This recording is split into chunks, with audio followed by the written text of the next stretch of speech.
Hello everyone, welcome to our current affair class.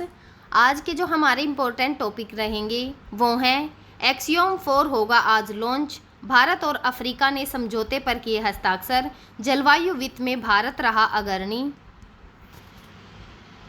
विलंब के बाद भारत ने शुक्ला के साथ एक्सियोम 4 का प्रक्षेपण जो है वो आज होगा। अमेरिका अंतरिक्ष एजेंसी नासा के अनुसार कई दिनों से जो विलंब हो रहा है उसके बाद में अब जो एक्सियोम 4 है मिशन वह बुधवार को यानी आज जो है वो प्रक्षेपित किया जाएगा।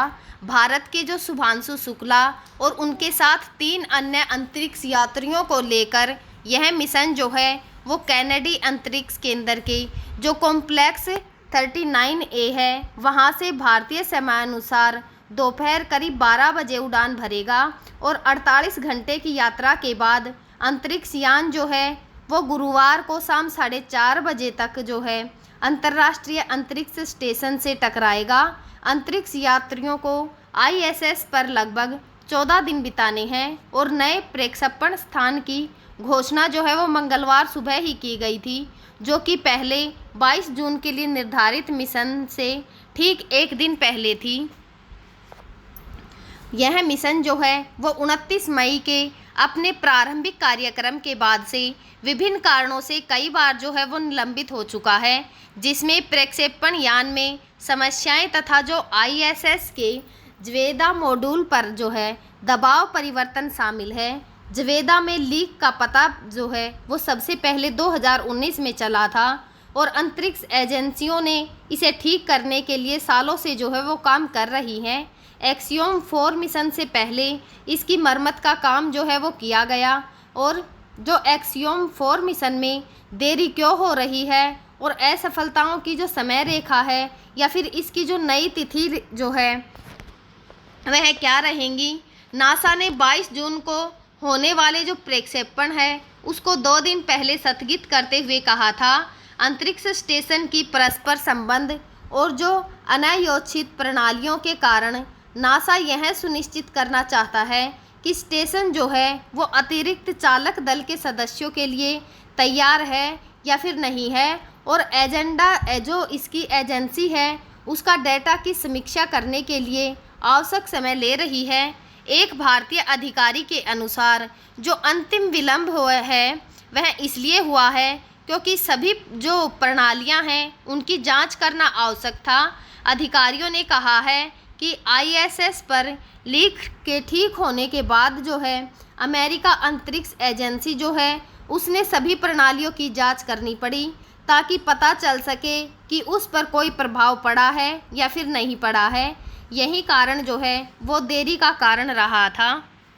अंतरिक्ष यात्री जो हैं अमेरिका की जो पैगी वेटसन, पोलैंड के जो स्लावोज हैं उसकी उजांस्की और विनिस्की, हैंगरी की टिबोर कापू और शुक्ला मापदंडों के अनुसार मई के मध्य से ही क्वार्टरटीन में है ताकि यह सुनिश्चित किया जा सके कि अंतरिक्ष में रहते हुए उन्हें कोई संक्रमण न हो और जो अंतरिक्ष का वातावरण है उसमें कीटाणुओं के प्रवेश को रोका जा सके।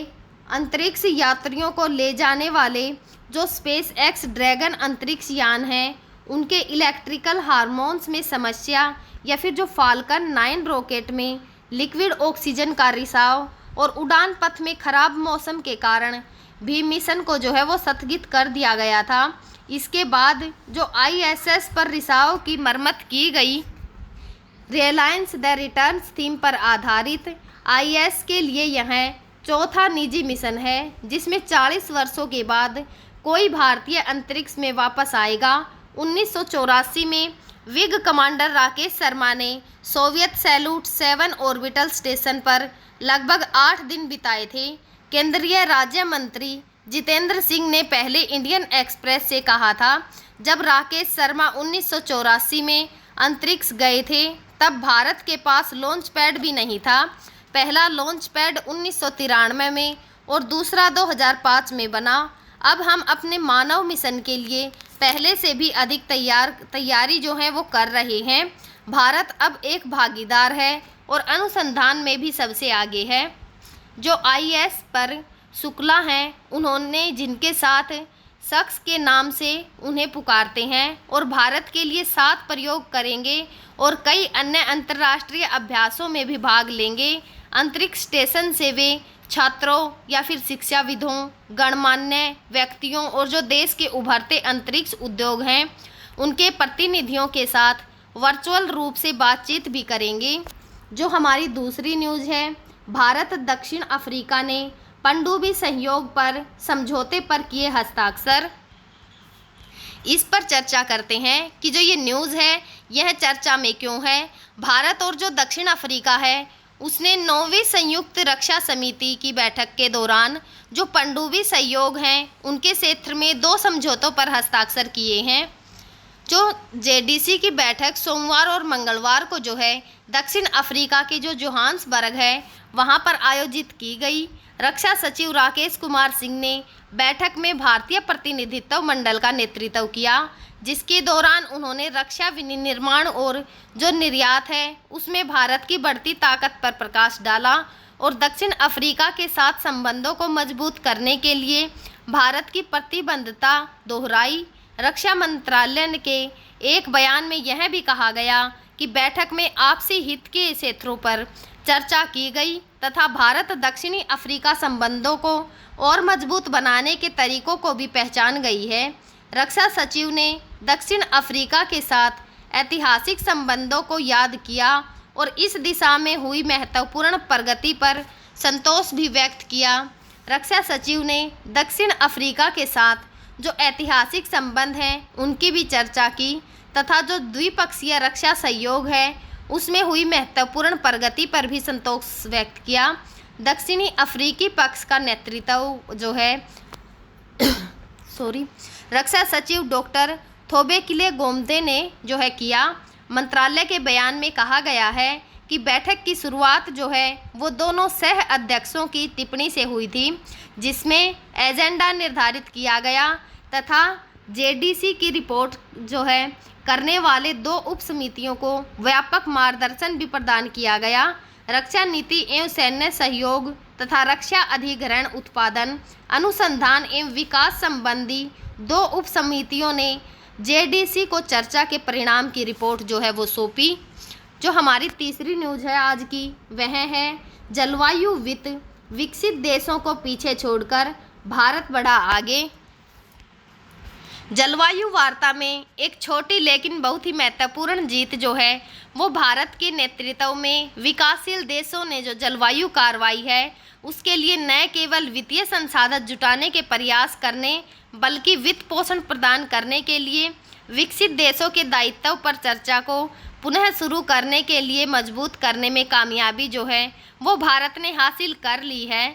जलवायु वित्त के जो मुद्दे हैं उनको पिछले वर्ष अजरबैजान में बाकू में आयोजित जो COP29 बैठक में सुलझाने का प्रयास किया गया था, जहां विकसित देशों ने 2035 से प्रति वर्ष कम से कम 300 बिलियन अमेरिकी डॉलर की जो धनराशि है उसको जुटाने पर सहमति व्यक्त की थी।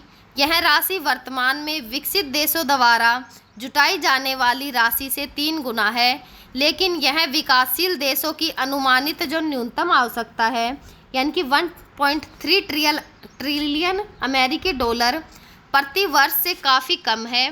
जर्मनी के जो बोन में चल रही यह वार्षिक जलवायु वार्ता में सोमवार को इस मुद्दे पर औपचारिक परामर्श आयोजित किया गया, जिसके बाद विकासशील देशों ने एकजुट होकर विरोध जताया और 2015 के पेरिस समझौते के तहत विकासशील देशों को वित्तीय संसाधन उपलब्ध कराने के विकसित देशों के जो दायित्व हैं उन पर भी चर्चा की और एक दूसरे को जो है वो समर्पित एजेंडा आइटम को इसके अंदर शामिल करने की मांग भी की। पेरिस समझौता विकसित देशों को वित्त प्रदान करने के साथ साथ जो जलवायु वित्त जुटाने में अग्रणी भूमिका निभाने जो कि अनुच्छेद 9.3 के लिए बाध्य करता है, ये दोनों संबंधित लेकिन स्वतंत्र दायित्व हैं। एक दूसरे की जगह जो है वो नहीं लेते या दूसरे पर वरीयता जो है वो नहीं लेता है। वर्ष 2035 से प्रति वर्ष 300 बिलियन अमेरिकी डॉलर जुटाने का वादा जो है वो अनुच्छेद 9.1 के तहत दायित्व को दरकिनार कर देता है। विकासशील देश जो हैं वो पिछले साल बाकू में हुए जो नतीजे थे उनसे बेहद असंतुष्ट थे। भारत ने 300 बिलियन अमेरिकी डॉलर की राशि को बेहद कम बताया था। बाद में भारत ने यह भी कहा था कि अगर जलवायु वित्त की पर्याप्त मात्रा उपलब्ध नहीं कराई गई तो उसे भविष्य में जलवायु कार्रवाई की अपनी जो महत्वाकांक्षा हैं उनको कम करने के लिए मजबूर होना पड़ेगा। पिछले सप्ताह शुरू हुई जो बॉन जलवायु वार्ता से पहले भारत ने अन्य विकासशील देशों से समर्थन प्राप्त करते हुए मांग की थी कि पेरिस समझौते के जो अनुच्छेद हैं 9.1 के जो क्रियान्वयन है उस पर चर्चा के लिए एक अलग एजेंडा आइटम खोला जाए। इस मांग का विकसित देशों ने कड़ा विरोध किया, जिन्होंने तर्क दिया है कि इस मामले को पहले से ही जलवायु वित्त पर वार्ता के विभिन्न मौजूदा जो पहलू हैं उनके माध्यम से संबोधित किया जा रहा है, जिससे एक नया और अलग एजेंडा आइटम जो अनावश्यक हो गया है। इस मुद्दे ने पिछले सप्ताह जो है वो 2 दिनों तक वार्ता को रोक दिया था।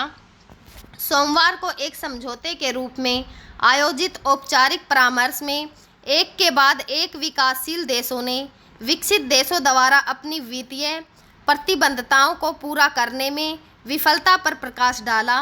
पर्याप्त वित्तीय संसाधन उपलब्ध न कराए जाने पर गहरी चिंता भी व्यक्त की है।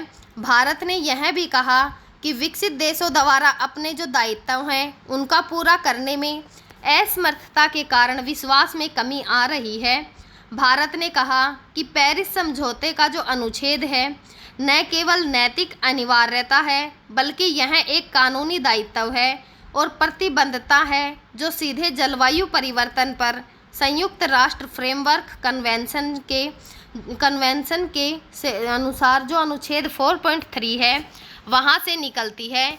1922 का जो फ्रेमवर्क कन्वेंशन जो जलवायु परिवर्तन के विरुद्ध वैश्विक लड़ाई के लिए व्यापक सिद्धांतों को निर्धारित करने वाला एक व्यापक अंतर्राष्ट्रीय समझौता है, जो कि विकसित देशों के लिए यह अनिवार्य बनाया गया है कि वे जलवायु कार्रवाई करने में विकासशील देशों द्वारा वहन की गई सहमति से पूर्व लागत और जो उसका पूरा करने के लिए नए और जो अतिरिक्त वित्तीय संसाधन हैं उनको उपलब्ध कराएं। औपचारिक परामर्श के परिणाम स्वरूप एक रिपोर्ट तैयार की जाएगी, जिसे COP30 जलवायु सम्मेलन के दौरान इसी प्रकार की बैठक में रखा जाएगा, जो वर्ष के अंत में ब्राज़ील के बेलेम में आयोजित होने वाली है। विकासशील देशों को उम्मीद है कि जो बेलेम में अनुच्छेद 9.1 के क्रियान्वयन पर चर्चा करने के लिए एक अलग कार्य प्रवाह बनाने में सफल होंगे। हालांकि यह कुछ दूर की बात हो सकती है, लेकिन जो विकासशील देश हैं उन्होंने जलवायु में वित्त को फिर से सुर्खियों में लाने और एक ऐसी चर्चा जो है उसको मजबूत करने का संतोष जो है वो हो सकता है, जिसमें विकसित देश जो हैं वो आम तौर पर शामिल होने से कतराते हैं। हम जो है आगे भी आप सभी के साथ जो इंडियन एक्सप्रेस न्यूज़पेपर है उसकी जो इम्पोर्टेंट न्यूज़ होंगी उनको आप सभी के साथ साझा करते रहेंगे। तब तक आप पढ़ते रहिए, खुश रहिए। Thank you.